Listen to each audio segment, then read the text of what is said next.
Hello everyone, and welcome back to the FAK E-News Network, where we cover all of the latest environmental concerns and controversies. Today I'm here with Katie Line, Plenae Kilaire, and Hugh Joyle-Spill. Alright, so I'm going to start off with Plenae. I understand that you're with the environmental group Greenpeace. Would you care to elaborate on some of the latest work and research that your group has been going into? Of course, Carol. Greenpeace typically specializes in protecting the natural environment against further industrialization. In this case, I'm referring to today's topic, pipelines. All right, so what is your main objection to the pipeline?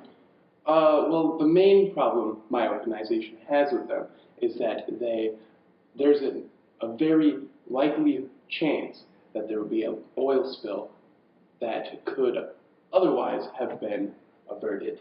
A huge oil spill? A huge oil spill. Interesting. All right, did you have something to add, Ms. Line? Yes, I do. This mentality is exactly the anti-family, anti-energy mentality that's going to ruin the United States of America. We need to be focused on getting more energy, not cutting back on our reserves. All right, so what about you guys? You both seem to have very similar opinions on the subject matter, so would you care to elaborate, Hugh? Sure. The demand for labor in the areas affected is so high that hundreds of people per city would be employed. We also have many charitable donations to the government, which provides for citizens' welfare. In fact, because of contributions from the Energy Transfer Partner Company that Joyle-Spill works for, Alaska has gone from the most heavily taxed state to the least taxed state in the USA. Oh, wow. Anything to add, Plenae? Of course, Carol. You know me too well. This is the exact problem we'd like to avoid. You see, when jobs are created, more people come to the area where in the past it has been forested and many species live here. But with the construction of the pipeline, natural habitats have been destroyed. And in fact, there have been some endangered species that their habitats have been destroyed by this very... I'm sorry, are you saying that jobs are bad, sir? Well, jobs aren't bad, but when they're displacing endangered species, then yes, I would say they're bad. My family is going to be displaced if all of these jobs keep going out of the area. Well, I'd like to mention that possibly your family's food source will also be displaced. All right, so I see that you both have very different opinions on the topic. Yes. So let's go on to talk a little bit about clean energy. So oil is not very clean energy, as we all may know. So do you think that it is a good idea to continue the search for more clean energy, or go back to the old days of coal and oil and... Okay, Plenae, my apologies. I think that you have something to add. Oh, absolutely. We should continue to try to move towards a renewable resource, and with the construction of a pipeline, that could possibly delay that, as Americans, we tend to like to make our money back when we make an investment. The problem with mindsets such as Mr. Kilaire is we are slowly making our way towards that green future libtards want. The problem is we are not yet there.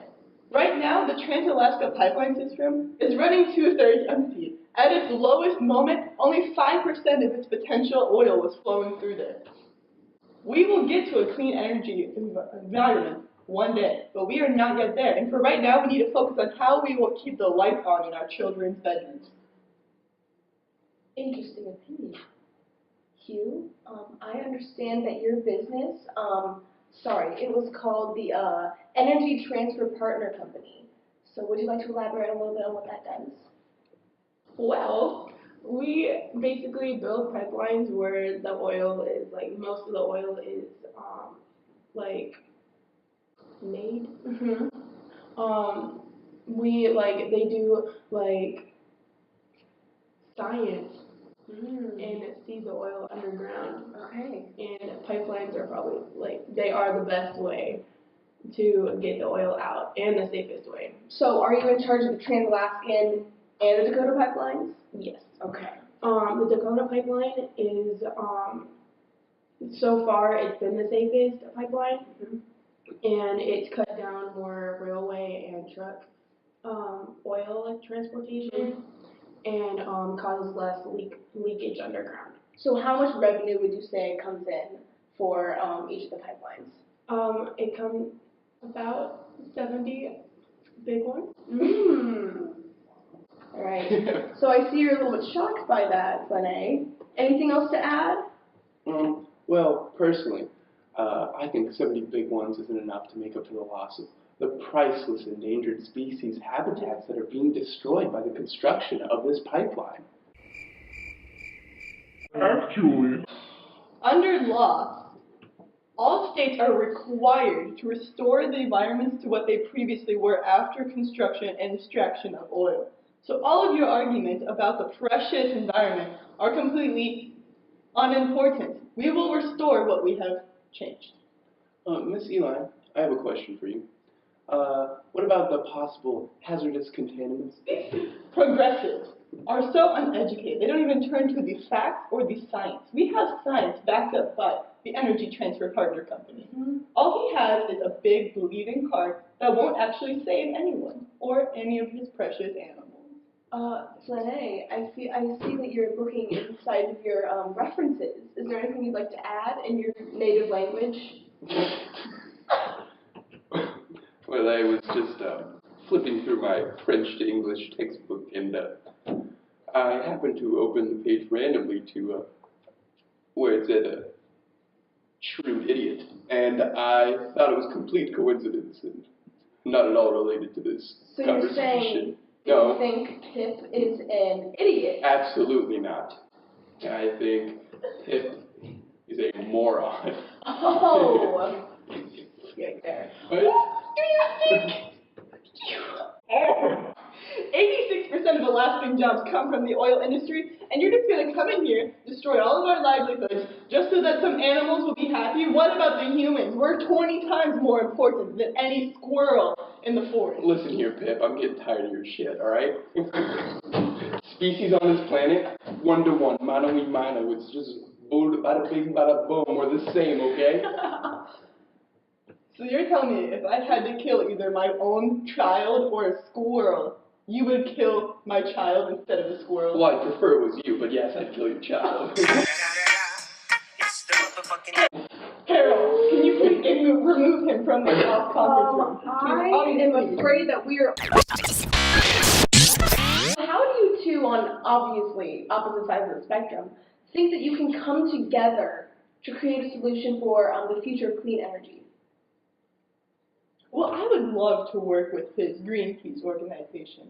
I feel like they could definitely help us out in advancing our energy sources and improving the technology that we refer to, so long as they do not try to destroy our way of life in the progress. I completely agree. I think if we perhaps found an energy source that we could both agree on and we worked towards making that more prominent, then we would get along just fine. But that would have to be, for my organization, that would have to be much more easily renewable and obtainable than, say, oil. All right. Well, thank you all for coming. This has been FAK E-News Network. See you guys next time.